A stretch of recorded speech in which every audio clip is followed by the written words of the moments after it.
This is a battle between Saurus Blood and Hannibal in the Milk and Cookies Total War tournament. There was a player that dropped out, I believe, and Saurus Blood advanced to the second round. He is commanding Tylus against, fittingly enough, Hannibal's Carthage. So let's have a look. Just looking at the builds, I think Tylus has brought all the tools needed to deal with this Carthaginian build. And I'm a bit worried that Carthage brought Companion Cavalry, because Companion Cavalry just gets ground to death so easily in melee. Also, we have a snowy map, which is pretty interesting. And one of the things that I have promised myself is that I will stop saying pretty, because I've heard that in several videos now, that pretty and then an adjective or another word comes after pretty. I use that way too much, so from now on I'll try to stop. The map is Stonehenge. Good map, interesting with the snow on it. Let's just go over the build of Tylus and Saurus Blood first. This battle is especially interesting to me because I faced a similar Carthaginian build to this, but with much lighter cavalry, with swords and elephants as I was commanding Tylus. And I didn't bring enough skirmishers in that battle, and the battle was on a hair's edge. I just lost to Pokepacks. It came down to me not being able to get the last or second last volley that I needed to get on elephants in order to kill them. I made a few other mistakes as well, but mainly it was the elephants just getting 400 kills and wrecking my entire sword line. So Tylus brought all the tools it needed to deal with the threat of elephants.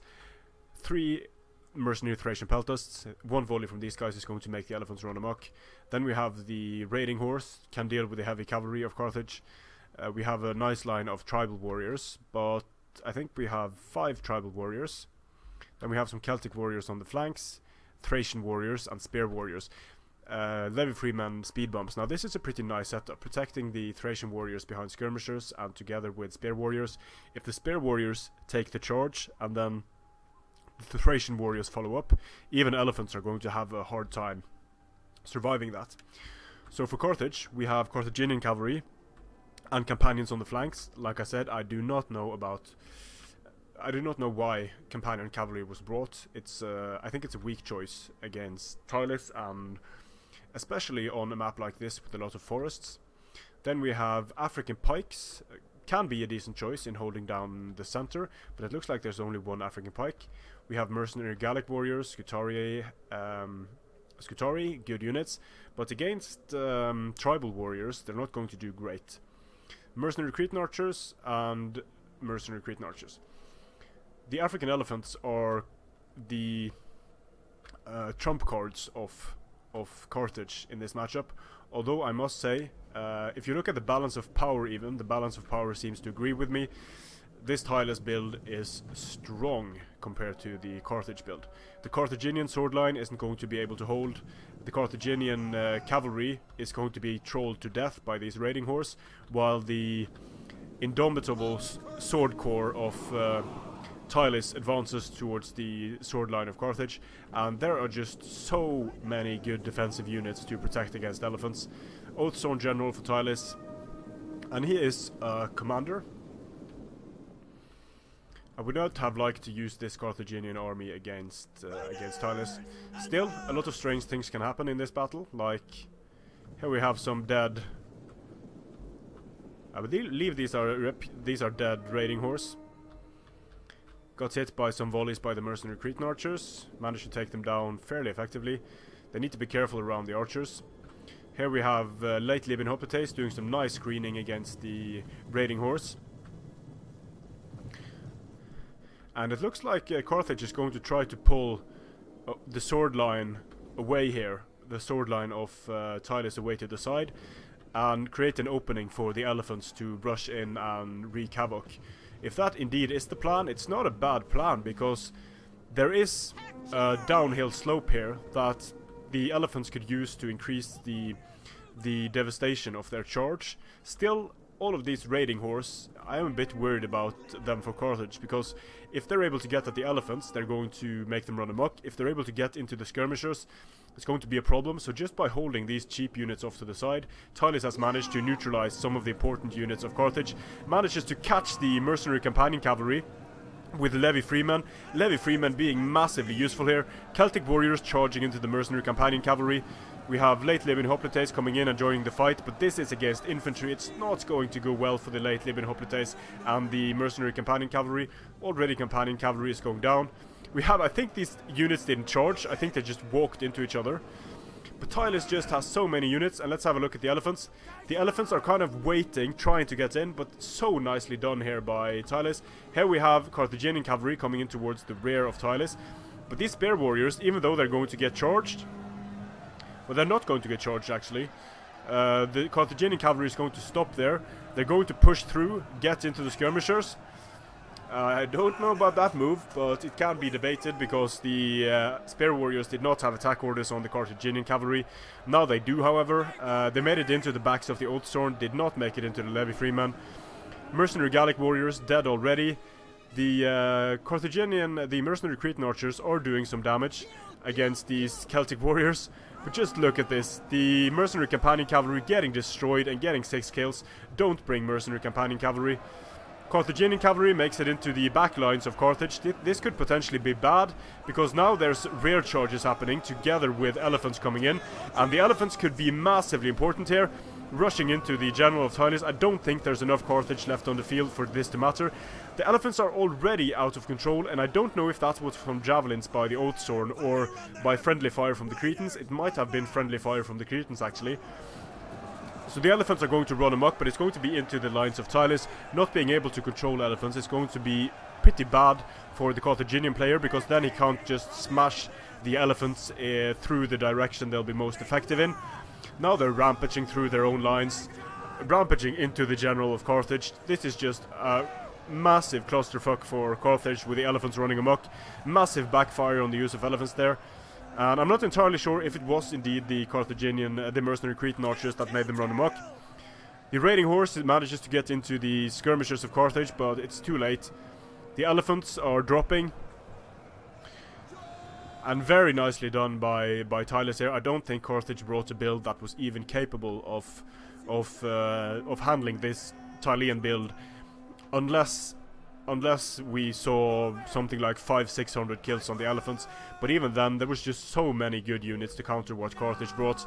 And to be honest, I'm kind of mad that I didn't bring this build myself against Carthage, because I think it would be very hard to lose with this particular build when Carthage brings elephants and the kind of setup that I brought here. Very good build by Saurus Blood. And the elephants are still, even though they're running amok and they're not being their most effective, they are still getting kills here with 2 elephants remaining. 1 elephant remaining, and they should just go down.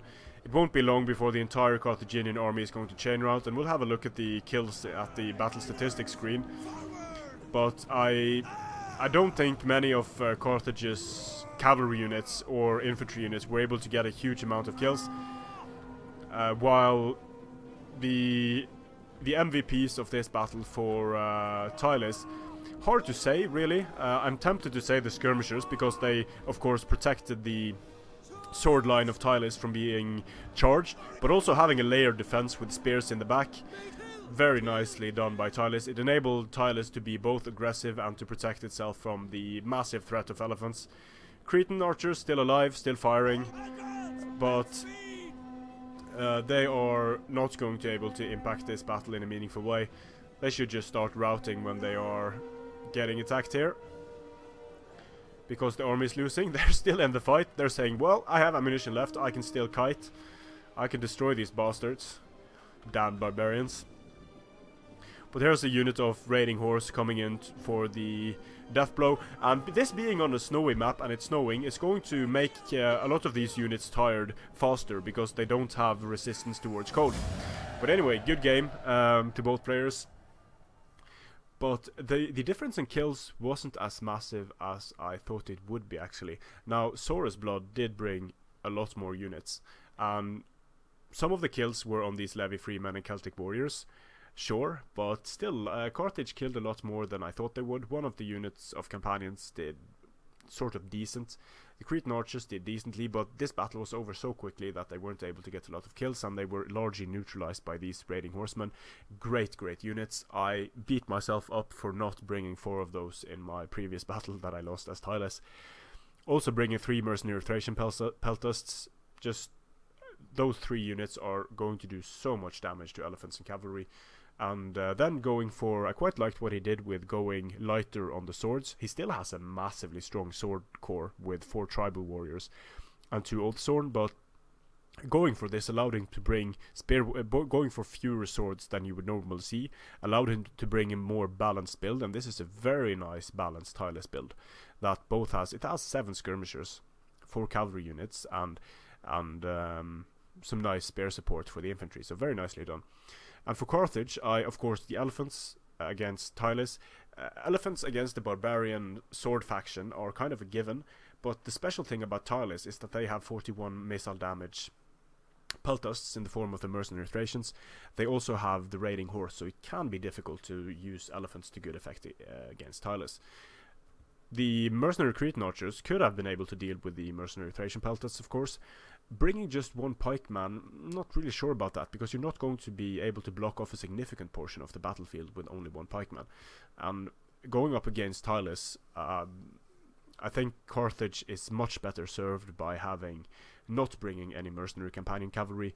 Bringing the mercenary Scutari did the best out of the melee infantry, but just bringing more swords, not really bringing a lot of late Libyan hoplites. 2 late Libyan hoplites are fine, absolutely fine to screen against raiding horsemen, but more swords for Carthage, because when you've spent 1400 on these African elephants, you really need them to make their to make themselves worthwhile by getting a lot of kills, and these are almost as expensive. These mercenary companions cost 1290, and against a Tylean infantry, they're always going to have a strong infantry corps, and against that they're just going to be harassed to death by raiding horsemen, or they're going to be ground down by infantry. So not sure about it, and especially not sure about it on the map of Stonehenge. But Tyles is a beast currently, with the horse skirmishers and the very strong swords, decent spear support, nothing great, but at least it's decent.